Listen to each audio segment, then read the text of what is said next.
Sponsored by Glenlivet Scotch. There you go. Man, I've been like go, go, go, go, go, go, go. So I haven't been able to pick up any I had enjoyed some Yingling here recently. I haven't had Yingling in so long, bro. So, That's right, it is out there. Yeah. Is it in Chicago? I think you have to search pretty hard for it. Yeah. Not in Omaha, not in Denver where I lived the past year and a half. So yeah, when did you move down to where you are? I haven't, but I have. So I flew out here on what day? It was the Sunday before this shoot. It was the second. It was Tuesday. And yeah. Yeah, not Sunday, but the last Sunday. It was actually Tuesday. Now I'm thinking about it. I was going to say, it would have been the 31st. Yeah. So it's been a hoot and a half. I've never been to the Tampa Bay area, but I love it here. I'm going to put you on my little stand here. So you're like very much in the Tampa Bay area. Yeah, I'm like Tampa.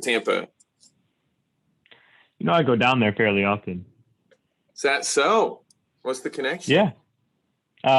Sarah. She's from Sarasota. That's what I thought. I thought she was from Florida. Okay. Yeah. I like it here. It's beautiful. Everyone's chill. It's a good place. Oh, yeah.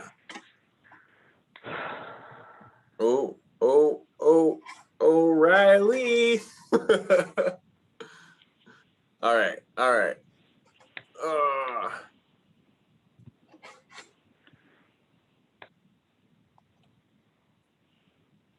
So I'm actually sitting in my bedroom. I'm sitting in an Airbnb bedroom. I'm on the ground. Nice. Yeah, I love the beard. It looks nice. You looking Thank fun. You. Yeah, I have to actually trim it up a little. I have a haircut tomorrow. I was gonna get the whole systemic, top to bottom. The whole pandemic, right? Right? Mm-hmm. Mm-hmm. If you believe in that kind of... No, I'm just kidding. Yeah, it's been obviously Florida is gonna Florida, so there's the people who don't believe in it and blah blah blah. That is very true. Mm-hmm. I mean, that's just putting it simply. So what we do is, we're still knocking on doors, but yeah, I don't wear the mask as I knock on the door, but I stand back like 20 feet. And then so when you got to knock and then like run away. Basically, I mean, it's because we're tall, right? I already did that on the doors. Yeah, we always had to go a little further than 2 or 3 steps. Yeah, as per Grant Greeter's recommendation and everybody else, right? But yeah, I stand back like 20 feet, and then I'm like, hey, we're just following up with information on Duke Energy's net metering program. Are you the one that handles that bill for the house? And they're just like, yeah, I guess. And I'm just like, well, the real short of it is that the Florida Public Service Commission passed a law that requires Duke to actually increase their renewable energy portfolio.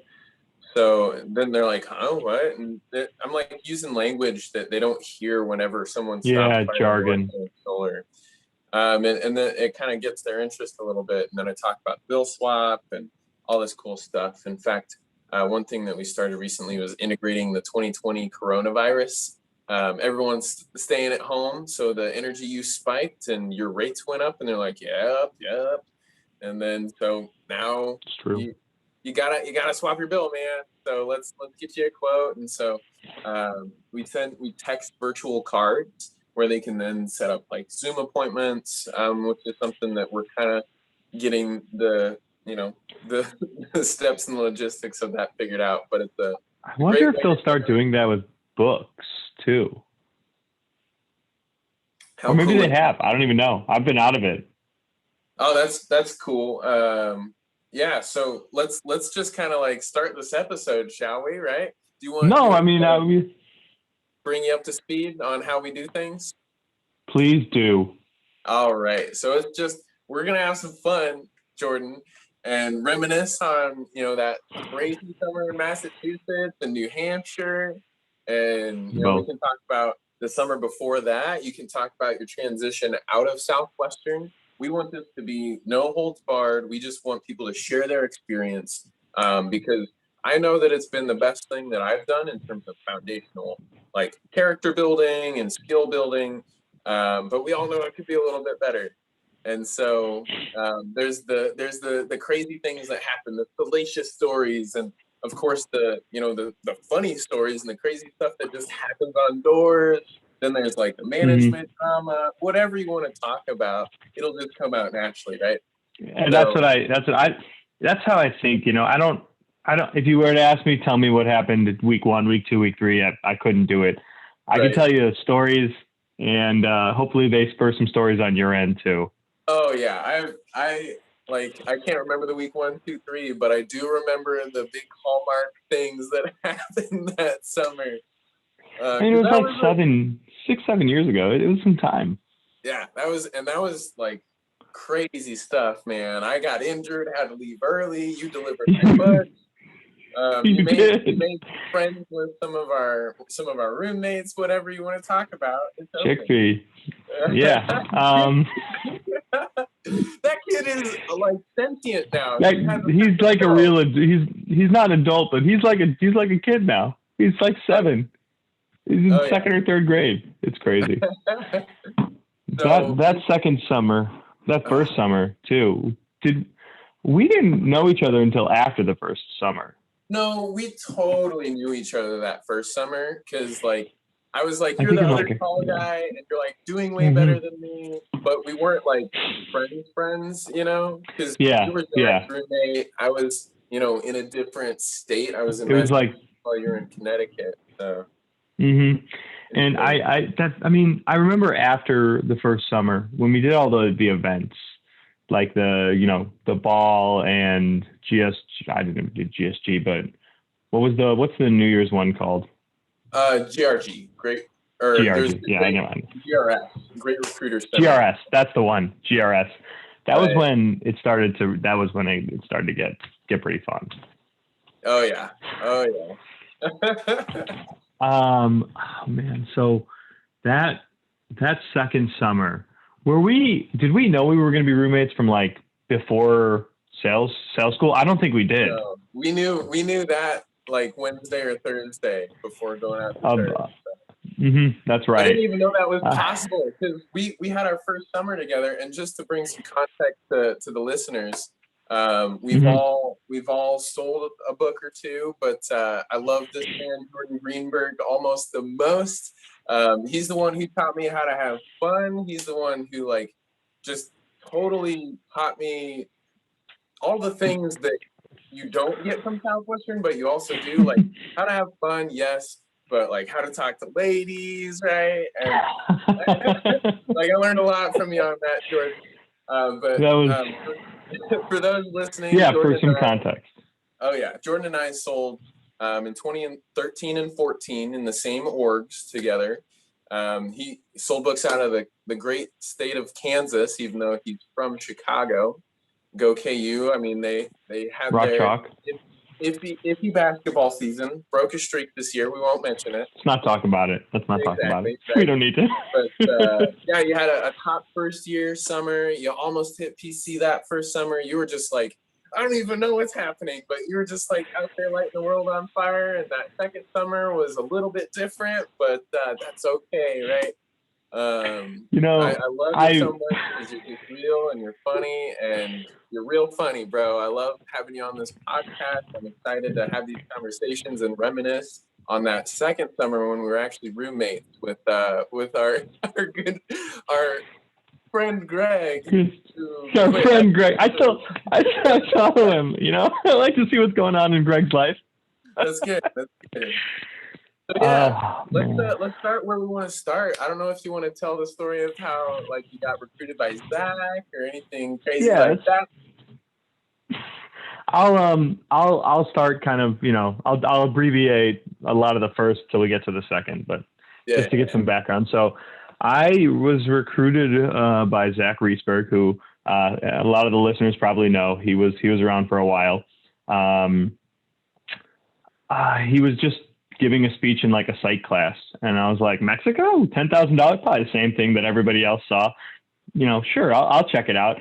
I think I had an internship already that summer, but I saw Zach come in and do his little spiel, and I was like, I would like to make that much money. That sounds fun.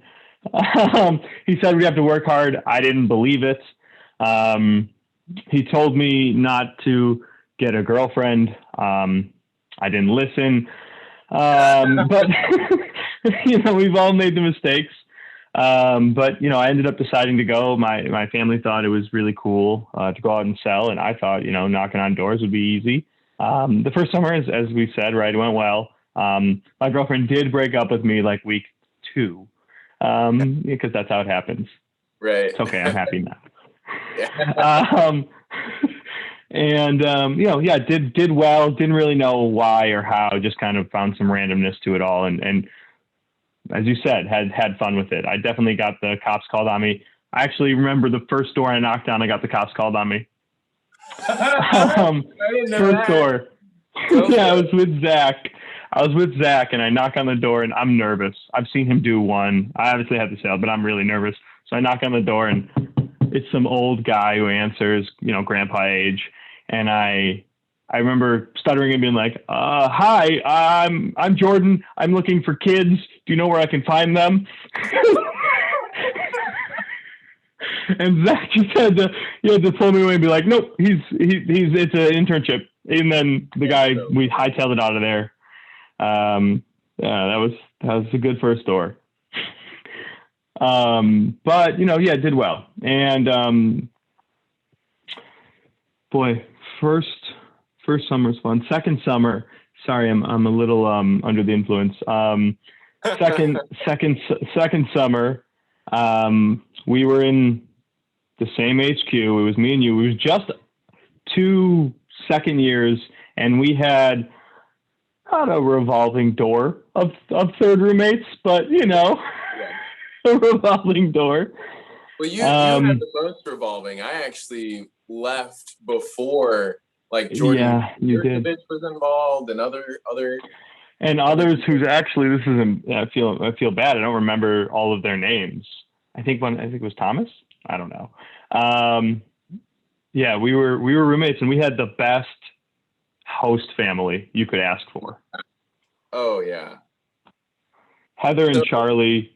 They're in Leominster, Massachusetts, right? Where Will Metcher, Andy Laws, Andrew Williamson all stayed in prior years, and I remember it was a particularly hot summer, 2014 summer, and I sold in Massachusetts the year before, and I was kind of bummed out that I was going back, man. But I wanted to go south. Yeah, sure, man. I was just happy that I didn't have to find a host family. So yeah, we got started with Charlie, Heather. We first stayed with Charlie's parents because they hosted. Oh my God, that's right. Yeah, that's where dude, I still have that picture. I come across it every so often of you sleeping in their baby bed. I was sleeping in a baby's crib because there was no other beds. Oh my God. Oh my God. And then so nice, right? So caring, and they were like, "Hey, let me show you how to navigate this little town of Gardner." And then we moved over to Leominster, and it was just so fun, man. And moving to Leominster was really just the chef's kiss of the summer because it was Charlie and Heather and their new baby who had to be what, like 6 months old? Just about one. About one, yeah, and they were just in this old house with their random roommate Ashley, who was like kind of weird. White girl with dreads, right? Yeah, exactly. With all that, right?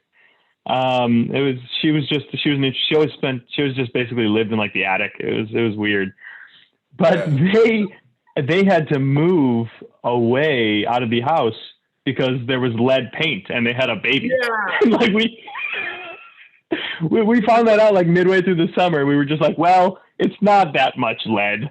We're fine. We're good. Yeah.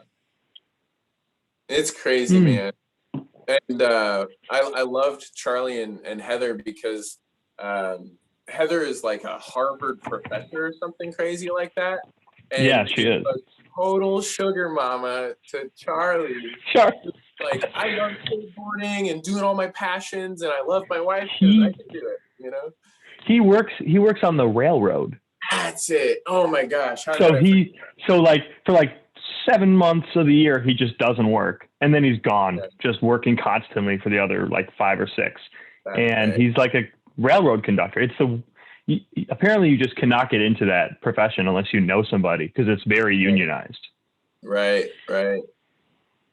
I just remember he had some crazy love of Ben and Jerry's ice cream.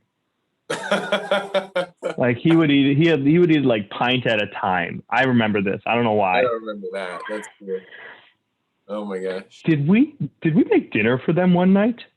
I think we made dinner a couple nights. Like that was kind of our thing. Is we were like family dinner on Sundays, and one night in particular we made like enchiladas or something like that. And that's right. That's right. Knocked it out of the park. That was awesome. You were the main cook, so props to you. Oh yeah. And you know what really made that second summer was we had the best breakfast place you can imagine. Yes. Mario's Home Field Diner. God, Mario's Home Field Diner. I still think about it. Like when I have over easy eggs with toast and sausage, like that's where my brain goes. The sausage oh my god. And then the dipping of the toast, like that's it was like $3.50 or $4 for the full breakfast. Right? Every day. Every day. It was awesome. Because when we got there, like even with Greg, who eventually quit, right? We all got like a freaking group photo with Mario because he loved us immediately. He loved Will and Andrew and Andy. I was going to say, he hosted them too. Yeah. And the whole family, Mario's whole family was on Family Feud, right? Oh, yeah, they were. They had a picture up. You need to find that episode. I just want to, like, one of the reasons I want to go back to my territory is to have breakfast at Mario's. Same. Like, that's one of the things I want to do. Mm-hmm.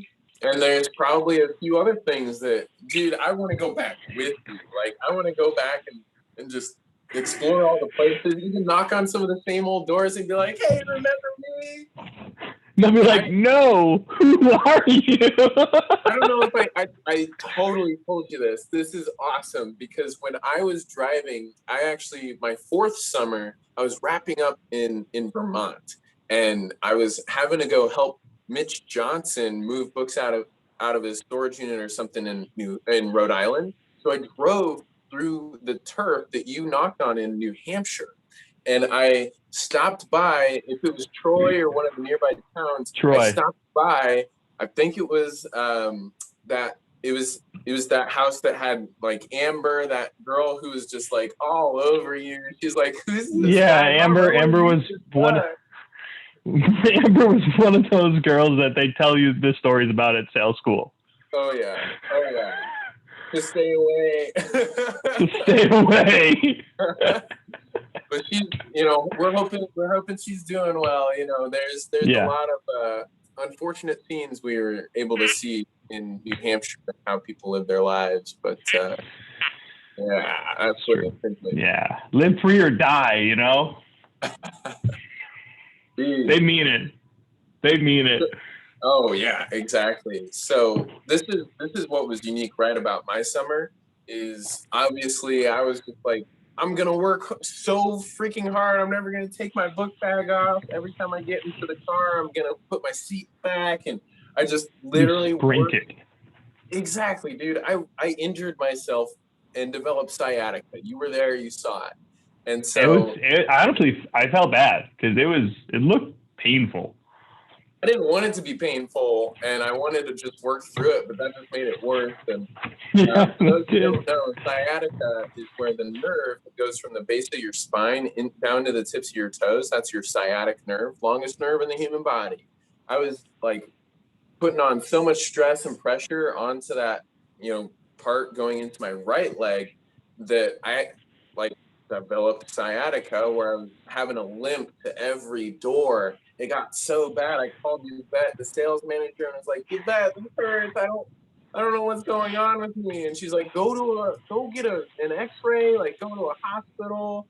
And I remember racking up like a huge hospital bill, and actually she was like, go to urgent care, and I got scolded for that because I got like a $400 bill that I just couldn't pay.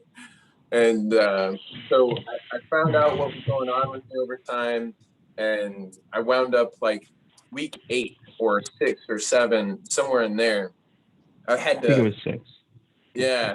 So halfway through the summer, I was like struggling, man. I didn't start out well at all. However, I did kind of figure some things out where what I really figured out is I was just moving too fast because they forced me, doctor's orders, to take a break every 2 hours while working, which they were like, take a 30-minute break every 2 hours. And I'm like, Yvette, is this okay? And she's like, orders, right? She knew she wasn't going to get money out of my sales that summer.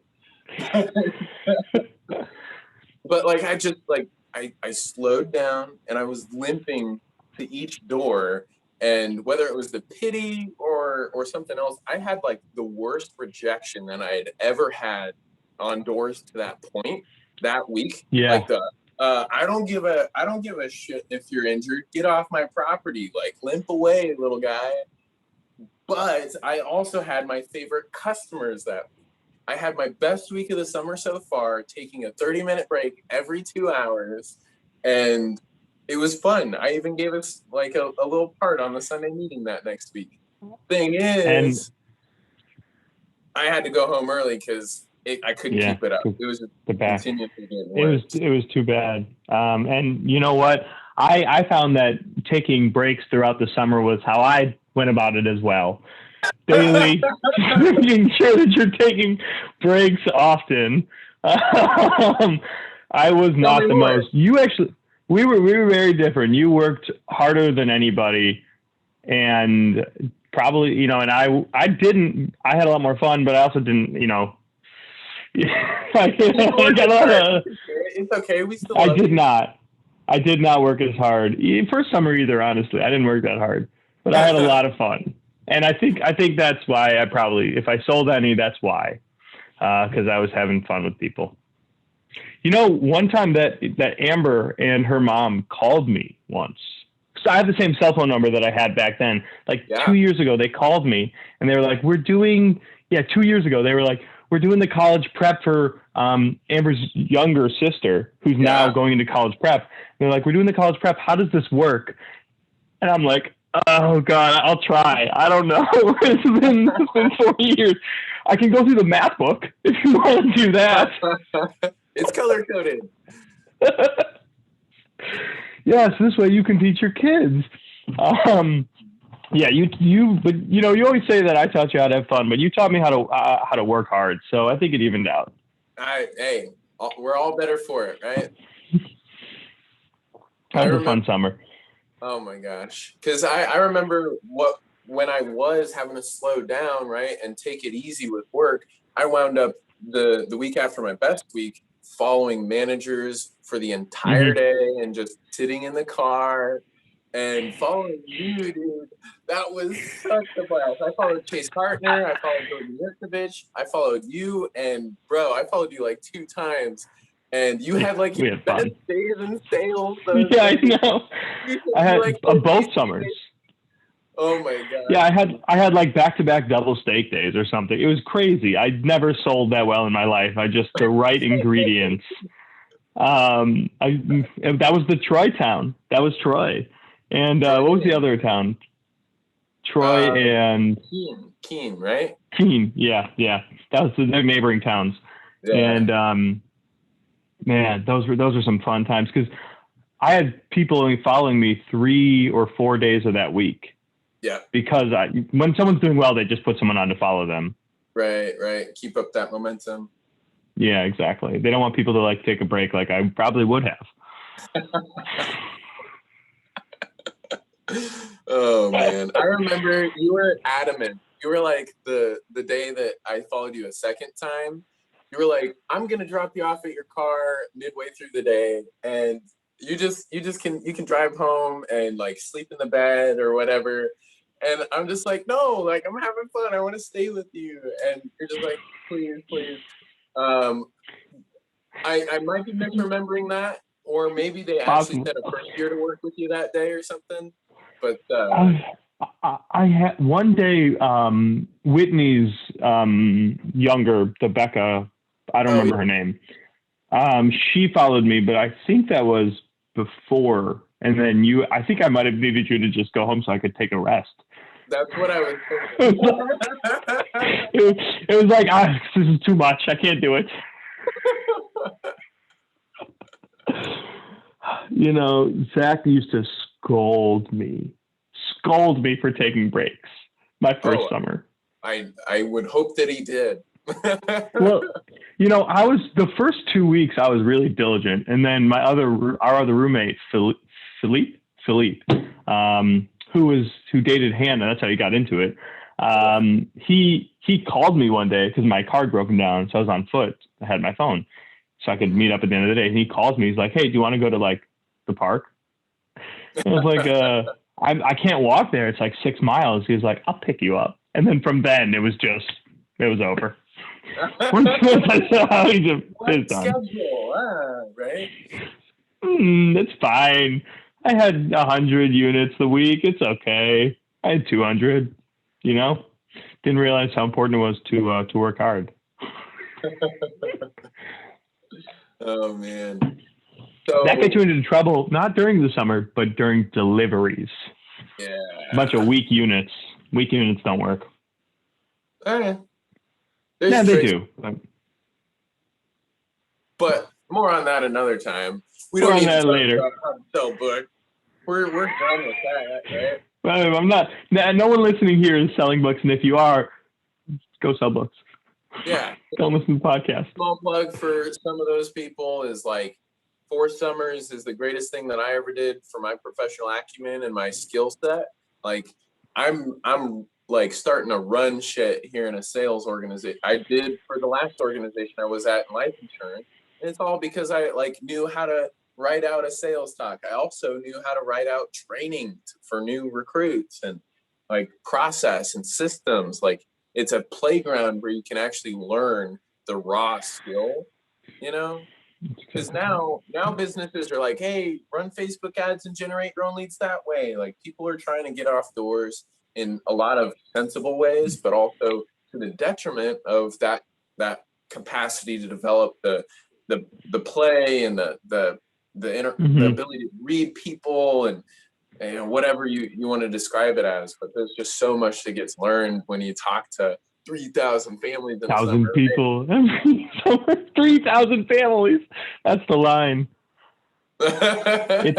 It's true. It's true. You know, I definitely unquestionably where I am today because of it.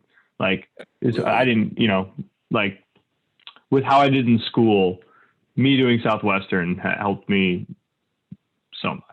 So the 2 years I had were awesome, but for going back to third year, it was like, I am in debt, so I should not do that. Not a good idea. Oh God, I didn't, because I sold books well, but I didn't like to crew people at the end of the summer.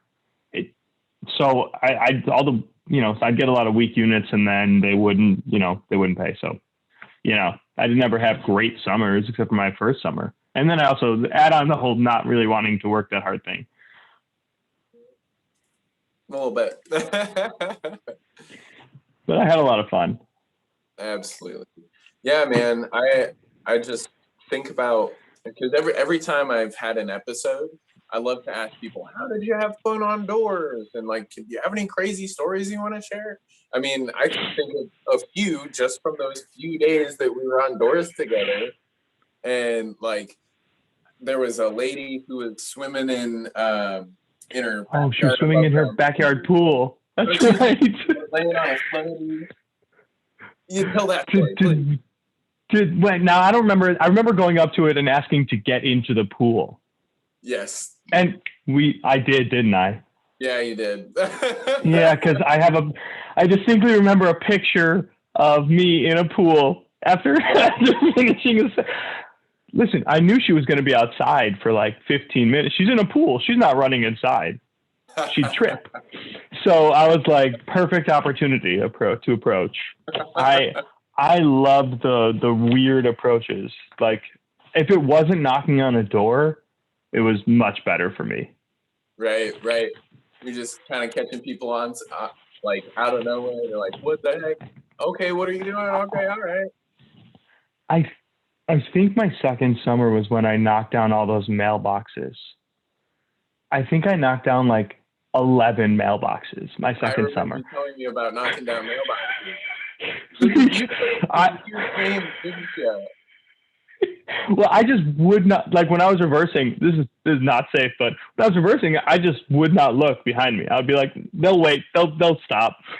And I took out like a lot of mail. Like I remember 2 people actually made me replace their mailbox. Like get the cement mix, put it in, wait for it to dry. I had to spend like an entire morning making cement mix and putting in a mailbox. It was like a really nice mailbox that I just destroyed. Oh my gosh. That's hilarious. I think I hold the record for most mailboxes in the summer. I mean, 11, that's once a week I'm taking out a mailbox. You're a crazy motherfucker, Jordan Greenberg. Gotta look behind you. I remember one time I hit a mailbox before I had talked to a family. Like I hit the neighbor's mailbox and then I knocked, and that was my approach. Was like, is this your mailbox?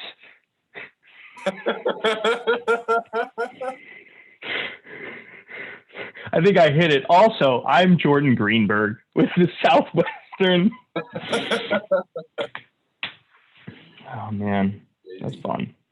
Now you got hurt about midway through the summer, but you had a fair amount of sales. You had 50 families that I had to deliver to. Is that right? Right about that number? Something like that. I wrote up about 1,000 units in 6 weeks. The prior summer, I wrote up 1,200. And so I was like real proud of myself for, kind of being on track to hit growth or whatever. But You're right. I just had to putter out with those 50 or so customers that you went and delivered for me. That I went and tried to deliver for you. I had some success. Yeah, I had some people 700, almost 800 units. So. Yeah, I had some people that were not down with the cause, and they're like, "Who are you? You're not the guy I bought from. Is this a scam?"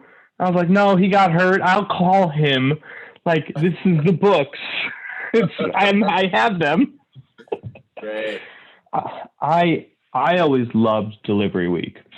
That was because there's no schedule. It's just work and deliver as much as you can. But I really bought into what Hannah Reesberg said about upsells, which is they have their checkbook.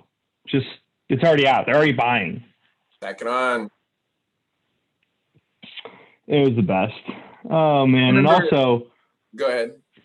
No, I don't remember what I was going to say. I'll be honest. Oh, sure. Well, I remember that you told me about a customer of mine. Can't remember his name, but I sold this kid so emotionally that they pushed you away. They're like, "You're not Nick, we refuse," or something like that. And I was sitting down with the dad and the kid in the backyard, and I think I had a first year following me, and I was like, not even that.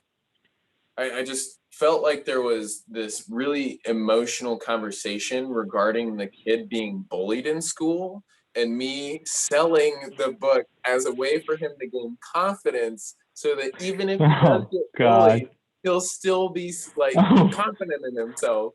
And they're like, And the kid was like, yeah, I would be confident with these books and I would use them. And the dad's like, are you sure? Like, you're not a smart kid at all. Like, are you really going to use this? And I'm just like, Oh hey, yeah, I man, mean, if you're telling him he's not smart, then he needs I these type hate those of stuff. parents. Those parents make me so angry. Sometimes. The you're not going to use them. Mm-hmm. Yeah. I had this one kid, and I'll never. It was my second summer. I'll never forget it. It was like early on. The mom invites me in, really friendly, just like offering me like meatballs, like she's making dinner, so it's Yeah. gravy time, Yeah. and she like sits me down, and I tell her what I'm doing. And she's like, "Great, I'm gonna invite my daughter out here. She's 16. If you can get her to say she will use these, I will buy everything in your box." Yeah. And I was like, all right, time to let's go. This is the whole bag. Let's go. And this daughter was just so what's the word I'm looking for? I don't remember. She just would refused to say she was interested in using them. I was like, don't you think they'd be helpful? She's like, yeah, they would be helpful, but I wouldn't use them. I'm like, God, like, do you see how this would help you with math and then writing a paper? Would you use this at least for one paper? She's like, yeah, this is perfect. I'd never use it. You're the worst. Oh gosh.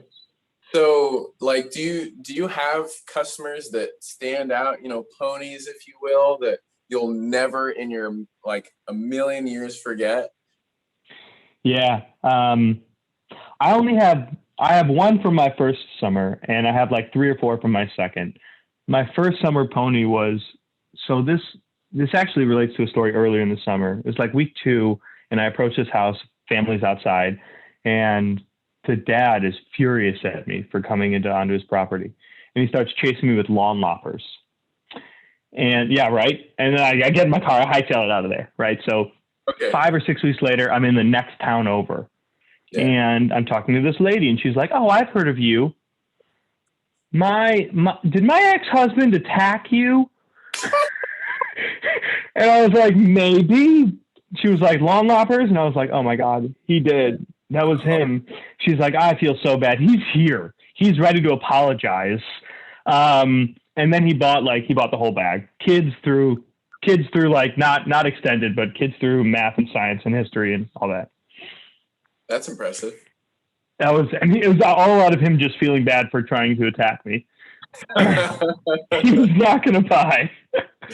That's hilarious. And that was the first summer you said? That was my first summer. The second summer, there's this family that I distinctly remember. The stay-at-home mom and her husband was a fireman, and they had 2 kids. One, I think his name was Charlie, and like Evan. They were boys. One was like 5 and one was 3. And they were just the nicest people ever. They got it. You know the people who get it? And they were just like, yeah, this sounds awesome. Let's buy it all. And then I went back for, they bought all the kid stuff, and I went back for delivery, and they bought all the adult stuff or the high school stuff too. Nice. They were really nice. They're good nice people. ones. I think I love the nice ones. They make it worth it, man. It's so like, because I'm still in sales. I'm still knocking on doors. I've knocked on like 60,000 doors in my day, man, and wow. It's pretty remarkable. I mean, let me be honest. I padded that with like the knock and no answers, but I've had probably that's a knock. Exactly. I probably had 20. Your knuckles are calloused. Right. No, I figured out how to prevent that, so not anymore. Take the pen and go. Oh wow, that's so simple. How did I never think of it? I'm so angry. Yeah, Mike, thank you for that tip. So, because you don't want that knocker's knuckle, but it's crazy to me, having knocked on, dozens of thousands of doors, that it's like so hard to just find those nice people. I mean, so hard. I mean, that's all our self-talk was. I'm just looking for cool moms, open-minded moms, you know? But, and so you can simplify it and like, you know, make it through. But at the same time, it's like such a small percentage of people are just buyers, or even if they're not, they're just like so open-minded and patient or excited and happy. And they're like, treat you as a full-on human, right? They respect you, they admire you. Man, I'm again, I'm like upset, right? That there aren't more of those people in the world. Mm-hmm. Imagine what life would be like if everybody was like that, you know? It'd be too easy to sell books. It wouldn't be. Yeah, you wouldn't grow. You wouldn't grow.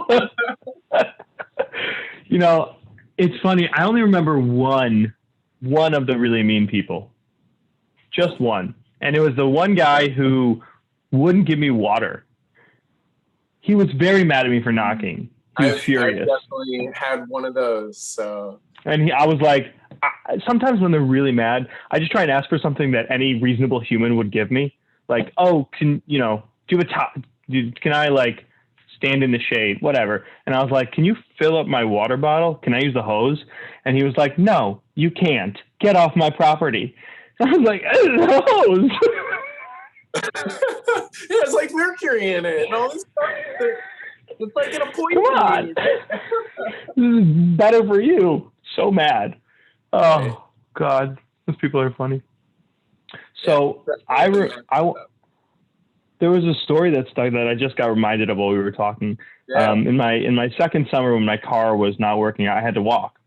And this was after that car was a piece of shit. It was so bad. There was no bumpers, no headlights, and no brakes. I had to use the handbrake. That car was an accident waiting to happen. So you were on foot this week, eh? I was on foot this week, and I remember that the town was really upset because I didn't have a permit for that town. I was in a new town, and I didn't walk to the police station first. I started knocking, and the cops obviously got called on me, and the cops like heard about me from other towns. They were like, "It's okay, just like don't knock in here until you get a permit. So come back tomorrow and get a permit." To which I said, "Sure," and then I continued to knock. Just on a different street. Yeah, I'm walking, right? Yeah. And not an hour goes by, and the cops get called again. And they're like, all right, get out of the town. And I was like, I remember saying to the cops, I don't have a car. Can you give me a ride to the town? And they're like, no, just walk. So there I am, middle of August, walking down a highway, 95 degrees, just I'm walking on the shoulder. And you couldn't be like, hey, Nick, I know you're in the next town over, because first of all, I was gone by that point in the summer. Gone by that point. Second of all, that's against the rules, right? Exactly. Can't call anybody. Oh my God. Oh, that was hilarious. I think my favorite story from my second summer was the time I got citizens arrested. Oh. I know this one. Are you sure that was the second summer? I thought it was the first summer. It all kind of blends together. I think it was my second. It might have been my first. Yeah. The problem is I had the same car for both, so it's hard to distinguish. Right. I remember the car. Anyway, I'm in the town, and I'm going down this one road. I've been doing well, and I knock, and the family rejects me. They don't have any kids, so I start prospecting for other families with her, and she's very uncomfortable, and she's like, no, I won't tell you anything. So whatever. I continue walking, and then I go to like this house a little bit down the road. No one answered. It's fine. So I'm driving, and the lady who was a little weirded out steps out in the middle of the road and calls her boyfriend over, who takes my keys. And she's like, Scott, take his keys. We're citizens arresting him. He's working with a pedophile, because the house that I knocked on after theirs was a pedophile registered. And he didn't answer. So I'm like, oh my God. I'm not. I'm just selling books. You heard the spiel. And she's like, no, you're working with him. I know it. You're giving kids information around town. And so they'd taken the keys out of my car and they're like, call the police. Neither of them had their phone. I was like, do you want to use mine? So they use my phone. They call the cops. And the cops come and they're like, yeah, that's Jordan. He has a permit. Did he show it to you? And she's like, yeah, but I'm pretty sure he counterfeited it. I'm like, no, that's the real one. The cop comes up to me and they're like, Jordan, technically because they took your keys, it's considered a kidnapping. Do you want to press charges?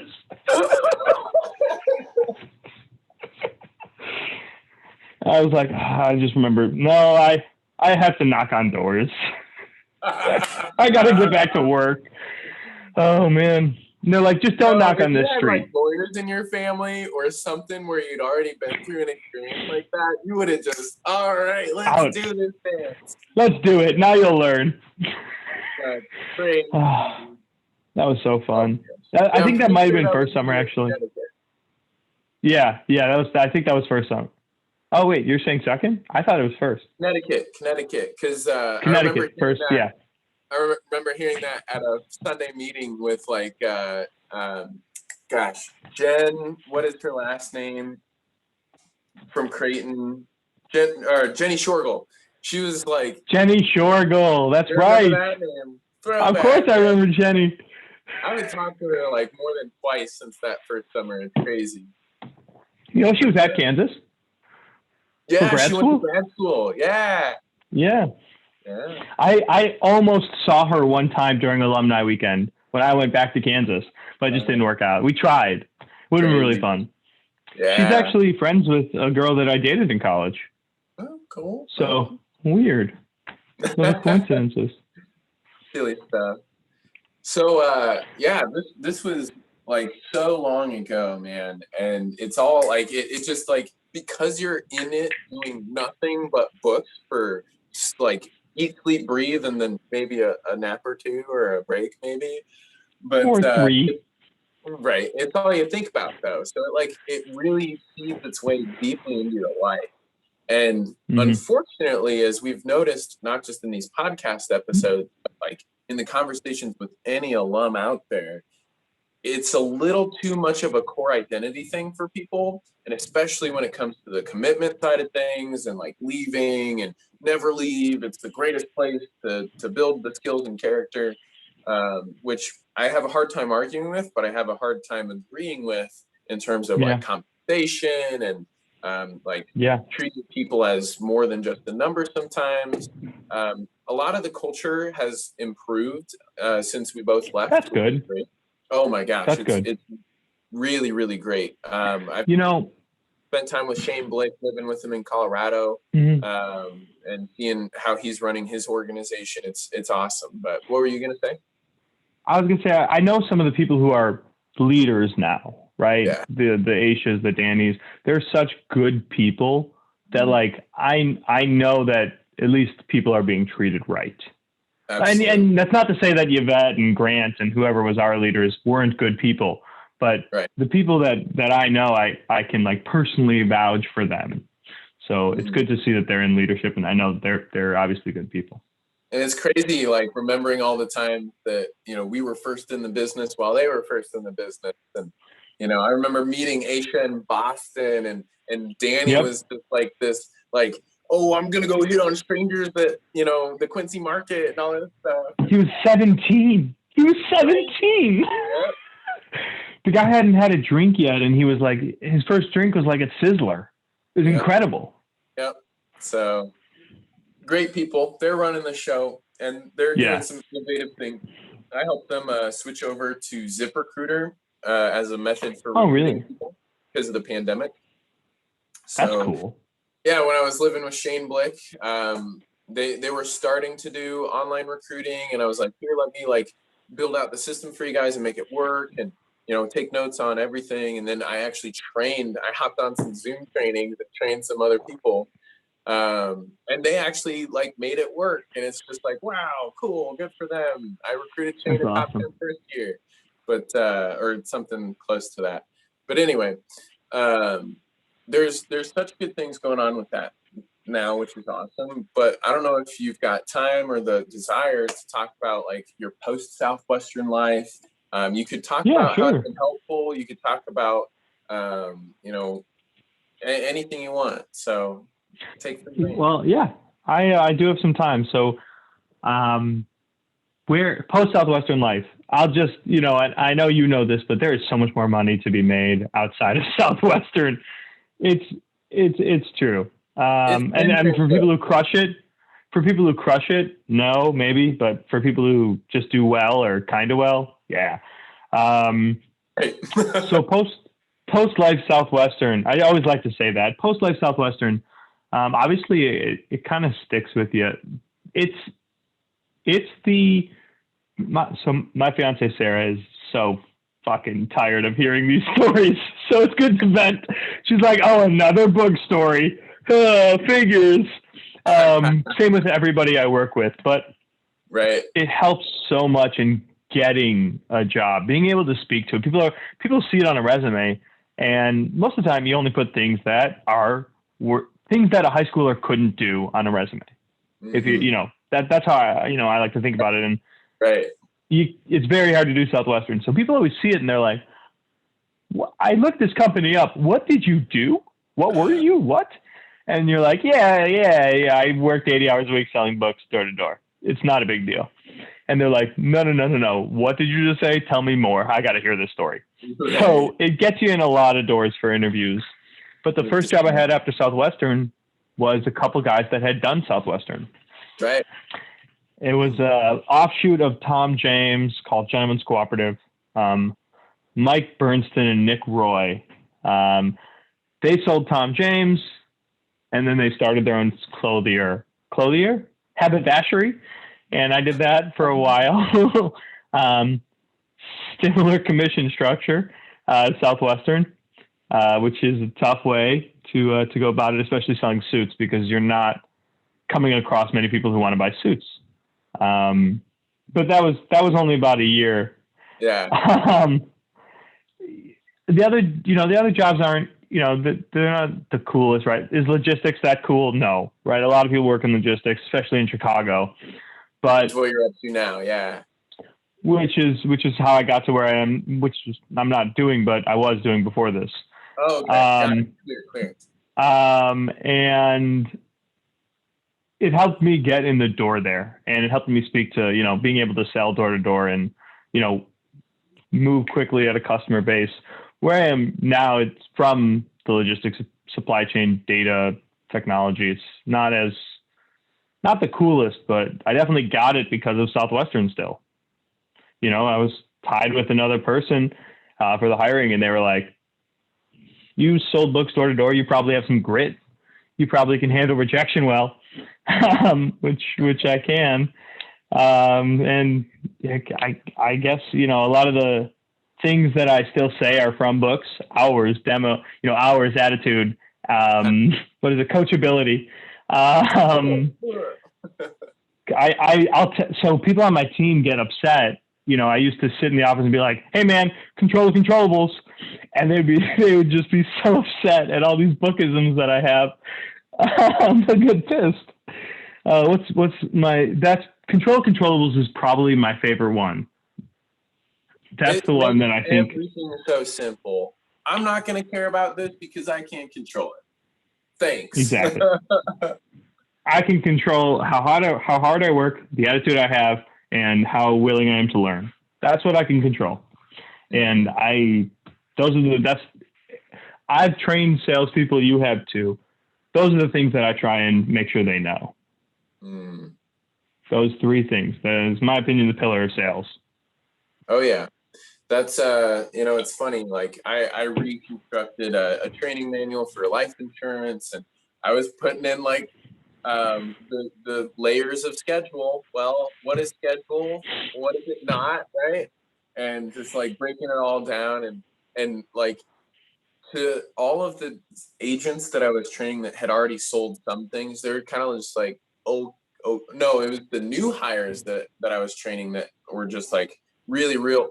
awesome studs. They broke rookie records, just like selling 10,000 in AP in a week, in their second week because I trained them so well. It was awesome.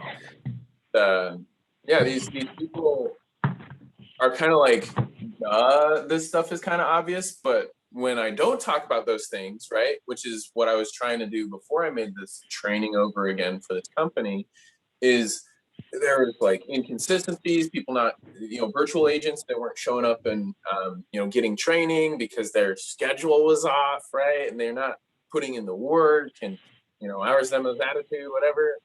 And it's a stark contrast when you don't train on that and when you do, even though people are like, oh, we get it. It's just like platitude. Just put it into their brain. You know what other saying sticks out to me? And I didn't think it would because she wasn't my manager. She wasn't on my team, and she was in the org, but I never worked under her directly. I never followed her. I just remember her saying it on Sunday meetings. It's a numbers game. Who said that? Jess. Joel's. Yeah. Jess Bauman. Is that right? Buman. It's a numbers game. Just now. It's a numbers game. Yep. It's a numbers game. She was always so like whatever about it. Yeah. Like, do you guys not realize this? It is a numbers game. And that's true with sales anywhere. It's, see more and sell more. Favorite, right? That was his favorite. KJ. Mm-hmm. Yep. Because it's true. Yeah. I mean, now I'll say some of the things that I used to say then, which is like, yeah, I like to crystallize my, schedule and my, what numbers I need to get to. And my manager, now is like, he's like, crystallize. That's a great way to say it. It's exactly right. I'm like, well, they told that to me 10 years ago. Right. Oh man, crazy. What was I going to ask? What was your experience like? What was I going to ask? Was it? Let me noodle. You can talk. I'm just noodling. Insert elevator music here. Da, da, da. I don't know. Yeah. What was so for me? Leaving Southwestern was tough because I was still young enough to really like be in it all and be in like the college of it all. And I had crushes. Yep. We all do. I had book crushes. We all did. If you didn't have a book crush, you're a liar. I think I fell in love every week looking at the pace setter. But leaving Southwestern, I don't know. Was it a weird experience for you? You were there longer than I was. When I left, I basically only kept touch with you, Kathleen, and Whitney. That's it. Mm-hmm. Well, a little bit of Andres actually, but that's about all. Okay. So, how I left Southwestern because you were one of the first people I called after I left Southwestern. I remember that. Yes, that's right. You had a tougher leaving than an average Joe. Than most people, and I've alluded to it in all these episodes here of getting fired. I feel like that needs to be like its own special thing. I don't know. It's also negative that I don't even want to bring it up. A Nick T special. Yeah, it's true. But when I left Southwestern because of some dick jokes that I said that people didn't like, and they called it sexual harassment. That's right. That's what. Yeah. You had. Yeah. That was a really core shaking, traumatic moment, right? Because of my identity is now so different. It galvanized me. It fired me up to say, screw you guys. I don't need you to be successful anyway. And I moved to San Diego. You don't. That's fair, right? We can't argue with that. We know what's possible.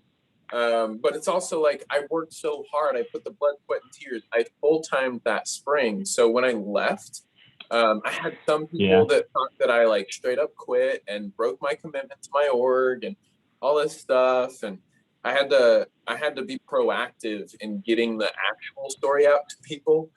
And Everyone was like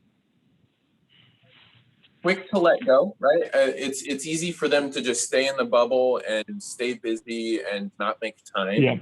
But also, like, I recognize that and I don't take it personally, right? I don't think they were ignoring me to ignore me for any spiteful reason. Because when I did reach out and when I did care about them, it became mutual. And so that is one thing that I was adamant about, is maintaining the genuine relationships I had. And, clearly I was living with Shane Blick, who's still in it over there in Colorado. I was, able to. You're going to my wedding. People. I'm coming to your wedding. Hell yeah, I'm coming to your wedding. Actually, you're in town already, so don't leave. Okay, cool. That's it's right. there, so it works. Your wedding's going to be down here then, huh? Yeah, it's a year away. Okay, cool. I won't leave. Sure. You got time.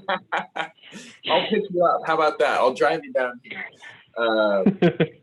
But yeah, I mean, when I left, man, the frustration really was just built on how easy it is for them to be so into what they're doing that you don't matter near as much. And when you want to have the same levels and kinds of conversations that you used to, it's like, oh, hey, I gotta go, type stuff. Like it doesn't seem as in depth. Now there are a few people, shout out to like Vicky Varberg, my friend Alex Haro is a big reason why I was able to live there in Colorado. I love catching up with people like Danny and Aisha and all that. But I just like it's easy to ache for that same thing that you were talking about. That same system. You're all working your freaking tails off.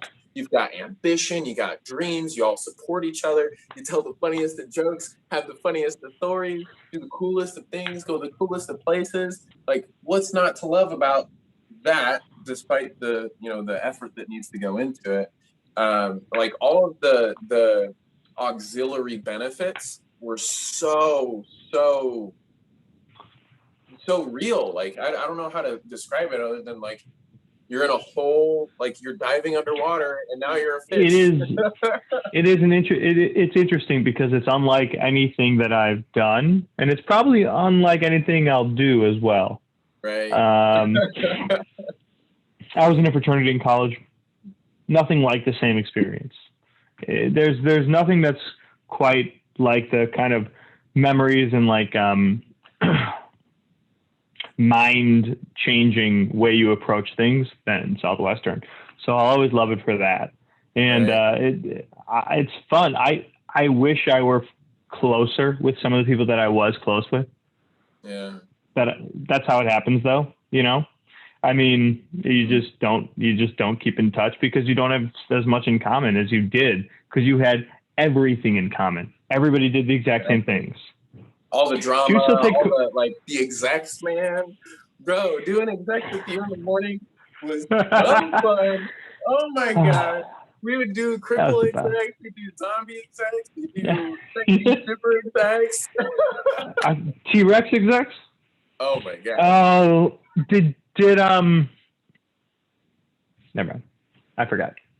Okay. That's the influence. That's fine. But yeah, man, there's nothing like this thing. In fact, that's the big reason why we made this podcast, is kind of to capture that same energy in a bottle a little bit and, kind of share it with all the people in the community. Like, I'd love for you to share this with anybody you remember, like Whitney, like Kathleen, anyone else beyond that, like Zach or anyone else, to share this episode. Like, who was really first year, but like, not Kathleen, but Catherine from Kansas. She like brought on her boyfriend, and then he like got in a car accident and his spleen exploded. Oh yeah. Yes. Catherine, I'm trying to remember her last name. But I know what you're talking about. Yep. I don't remember her last name either. Oh yeah, I had my question. I remember it. Do you still take cold showers? Yeah, you're right. That's it. I have period, but no, not right now. I too have periods. I think that's maybe some people hate it. I like it. It kind of brings if I'm in a cold shower, I'll do the same screaming I did. I'll do the same screaming I used to. Like it's the same thing, but I kind of miss the cold showers. I'm going to be honest with you. I like them. When it hits, man, I think of the quote that we picked up underneath the shower head. The credit belongs to the man in the arena whose face is marred with blood and sweat and dust, who knows the great devotions of this and that. Like, that's such a powerful thing, man. Thinking about going into the arena of life and just challenging yourself and engaging other people to do things that are great, man. Like, do you remember Pyramid Dog? Pyramid Dog, dude. Pyramid Dog for life, man. He did so many push-ups. So, for context, people listening, we had this dog in our HQ year 2 that was weird shaped. He was shaped kind of like a triangle. So his front paws, he looked like he was yoked. He was so strong. So we just made up this rumor that he did push-ups every hour. So we would have a timer on our watch to go up every hour, and we would do push-ups for Pyramid Dog. PD push-ups. PD push-up.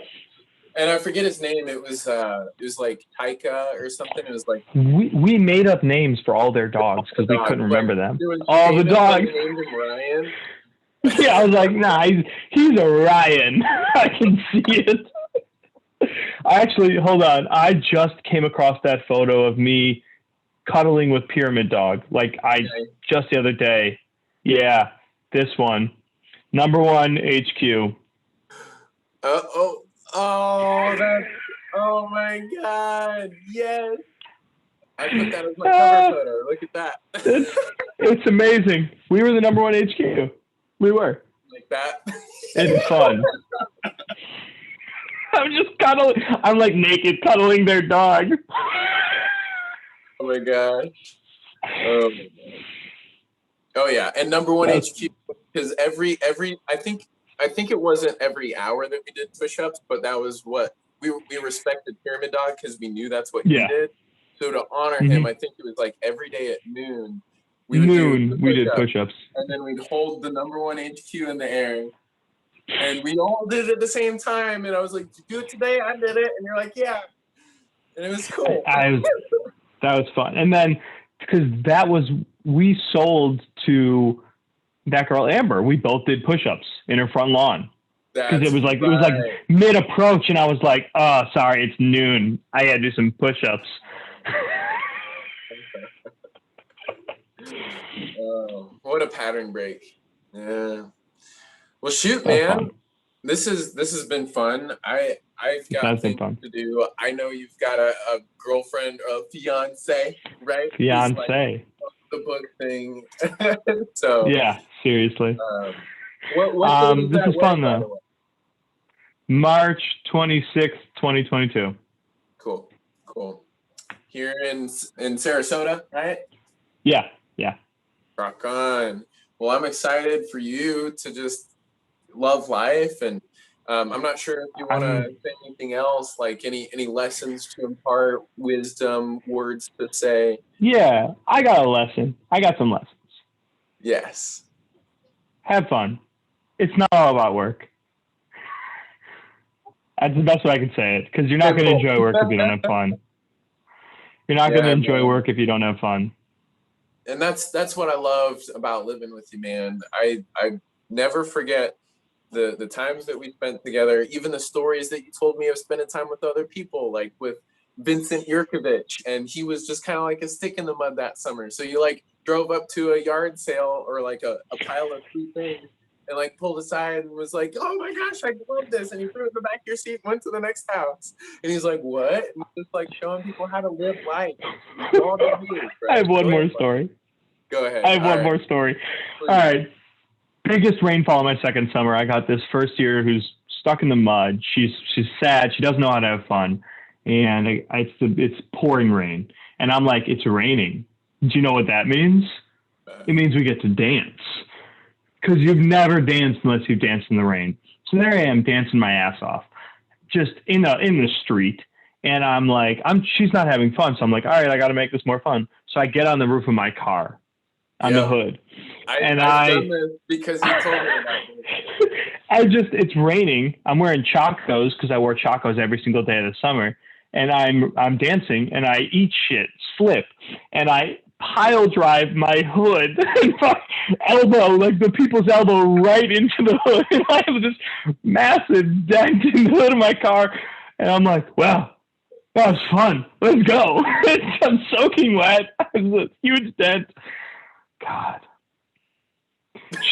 I think she had fun after that. I think she was like, wow, you can do whatever you want. And remember, you can do whatever you want because it doesn't matter. Some things matter, but yeah, that's true. Whatever you're willing to listen to, that's what matters. There's so much to be said for that, man, and I'm glad that you said that so many times around me because you've made me who I am, man. Almost more than anybody else I've ever worked with. And you have to. I love you, dude. I love you. Love you like too, man. all the ways, and this is like the first time we've had like a full conversation since I like last saw you in person in March of 2019. That was a fun time, by the way. That was fun. St. Patrick's Day was wild. I know. Went to Detroit for a concert. Next day, we're in St. Patty's. We drove through the snow. We drove through the snow and ice at midnight. That was a bad idea. But we had those cricket T-shirts. It's our. I still have it. I will not get rid of that cricket T-shirt. I want to wear that to a It's the perfect shade of green. It's the perfect shade of green. Exactly. Oh man, you should fly out early for your wedding, and we can spend St. Patty's Day out here in Florida or something. I'll be down there. I'll be down there for a while. Don't worry. Nice. Well, hey, brother. Always good. I actually am recording this on my phone, so I wasn't able to go live on Facebook, which is fine. Sad, but also totally okay. It's all recorded. Looks like we're live on YouTube, though, and we have... I don't know if anybody's watching right now. Probably not, but because I'm not on the right YouTube channel. But we're gonna upload it to our Ponytails podcast YouTube channel. We're gonna upload it to our iTunes and Apple. We're getting on all the platforms and getting things going, so that way you can share it with friends, family, whatever, if you want. Nice. Well, for anybody listening, when the world gets going again, come to Chicago and we'll have a shot of Malort. It's only Malort. That's all I'll drink with you. So enjoy it. It's gotta be Malort. Oh man. All right, Nick. Love you, and we'll talk soon. All righty. Until next time. Give me a joke. I got one. What's mine? Do you want to hear a joke about ghosts? That's the spirit, dude. I use that every day. That's the spirit, baby. Yeah. It's a joke. All right. Well, let's just awkward hand. Okay, I'll talk to you another time. Bye.